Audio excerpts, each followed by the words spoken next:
और ये बात किसान आंदोलन की। किसान आंदोलन को लेकर भारत को अंतर्राष्ट्रीय स्तर पर घेरने के लिए बनाई गई रणनीति का खुलासा होने के बाद से बवाल मचा हुआ है।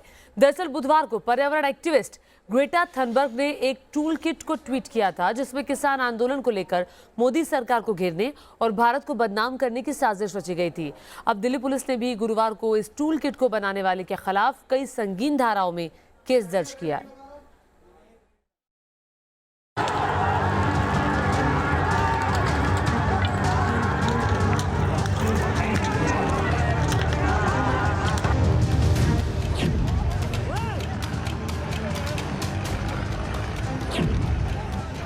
किसान आंदोलन के नाम पर ग्लोबल साजिश पर न्यूज नेशन की खबर पर दिल्ली पुलिस ने लगाई मोहर।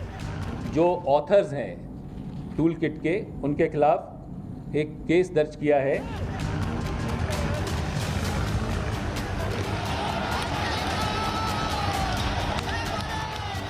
न्यूज नेशन ने दिखाया कि कैसे किसान आंदोलन के नाम पर 7 समंदर पार से इंटरनेशनल साजिश रची गई, और अब वही बात दिल्ली पुलिस ने बताई।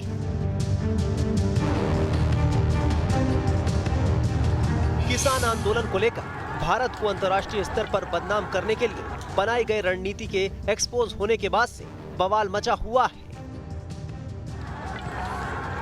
जिस सोशल मीडिया के जरिए 7 समंदर पार डिजिटल स्ट्राइक की पूरी प्लानिंग रची गई थी, एक टूल किट के जरिए देश में नफरत और हिंसा फैलाने की पटकथा लिखी गई थी।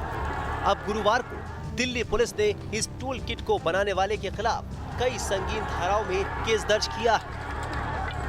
Now this particular toolkit has come to our notice, and taking cognizance of this toolkit, Delhi Police has registered a case under section 124A, 153A, 153 and 120B IPC. That means spreading disaffection against Government of India and also creating disharmony amongst various social, cultural and religious groups. 120B for a planned conspiracy to execute such a plan. 100% सबूत के साथ news nation लगातार इसे लेकर अपने दर्शकों को update देता रहा है।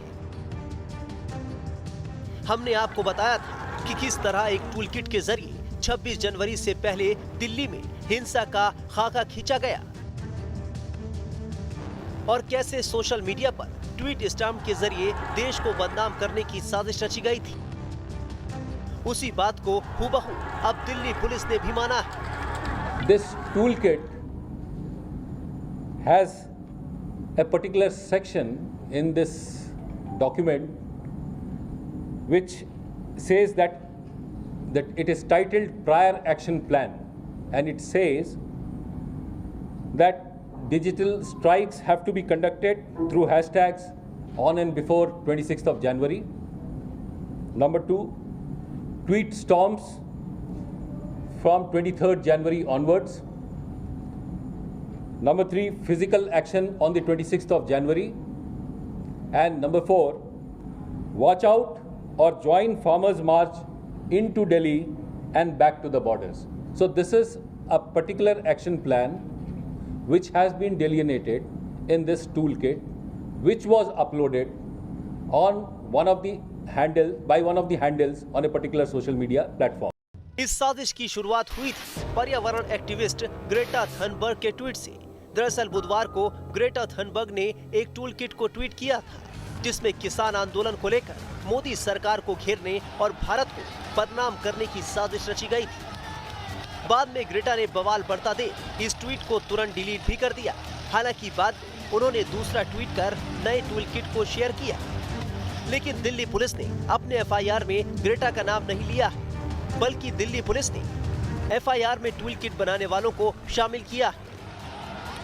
तो इसका संज्ञान लेते हुए दिल्ली पुलिस ने जो ऑथर्स हैं टूल किट के, उनके खिलाफ एक केस दर्ज किया है, जिसका कि इन्वेस्टिगेशन दिल्ली पुलिस की साइबर सेल द्वारा किया जाएगा और इसमें किसी को भी हम लोगों ने अभी नेम नहीं किया है।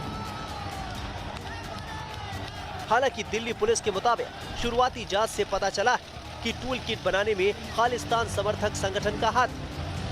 इस बीच गुरुवार को दिल्ली पुलिस ने बॉम्बे हाई कोर्ट की वकील निकिता जैकब के खिलाफ भारत विरोधी अभियान की साजिश रचने के आरोप में केस दर्ज किया है।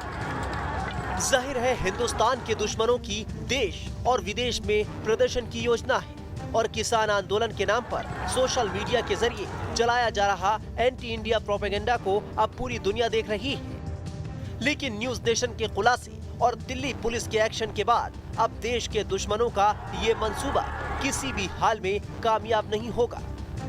मुंबई से विकास श्रीवास्तव और दिल्ली से अवनीश के साथ टीम न्यूज नेशन।